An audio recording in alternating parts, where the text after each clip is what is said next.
microphone ប្រភេទកាសពាក់តិច brand music series ថ្មីដែលមាន model M1010 ដែលជាផលិតផល standard អាមេរិកដែលកម្រិតសំឡេង microphone នេះគឺស្រូបច្បាស់ល្អមែនតើ microphone នេះគឺអាចស្រូបចម្ងាយបានរហូតដល់ទៅ60ម៉ែត្រឡើងណាយើងសាកមកពេញអញ្ចឹងរយៈពេល3ម៉ោងហើយអាចប្រើប្រាស់បានរហូតដល់ទៅ10ម៉ោងណាគាត់តែយើងបើកជាមួយនឹង power នេះមកអាចសាកថ្មនៅកន្លែងនេះបានហើយនៅលើនេះគឺមានជាមួយនឹងប៊ូតុងសេរីឡើងចុះហើយពេលបើក power មកគឺមានជាមួយនឹងភ្លើងខៀវនេះលោតបង្ហាញថាយើងបានបើកហើយយើងអាចប្រើប្រាស់បានអញ្ចឹងណានៅលើនេះគឺមានជាមួយនឹងដុំស្រូបទៀតដុំស្រូបនេះយើងអាចកាច់ឡើងចុះសេបានណាហើយខាងក្នុងនេះគឺមានជាប់ជាមួយនឹងថ្មសាក់ជាមួយមួយនៅពីក្នុងនេះវាអតិជនប្រើអស់យើងអាចសាក់នៅពីក្រោមនេះបានហើយមានជាមួយនឹងខ្សែសាក់ទៀតសម្រាប់ microphone នេះវិញគឺយើងសាក់សមមែនតើចំពោះអតិជនចូលចិត្តប្រើប្រាស់ជាលក្ខណៈបង្រៀនធ្វើបទបង្ហាញ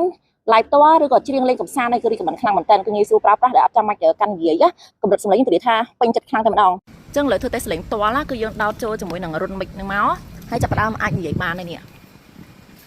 អាឡូ1 2 3 1 2 3 1 2 3និយាយកម្រិតសំឡេងគឺច្បាស់មែនតើអញ្ចឹងអតិជននៅភ្នំពេញអាចធ្វើតែសំឡេងនៅទីតាំងហាងផ្ទាល់ទីតាំងហាងគឺនៅលើផ្លូវហណូយទុំទនីគឺជាតិអតិជនតាមខេត្តសូមទុកលេខទូរស័ព្ទទីតាំងចូល page សូមអរគុណ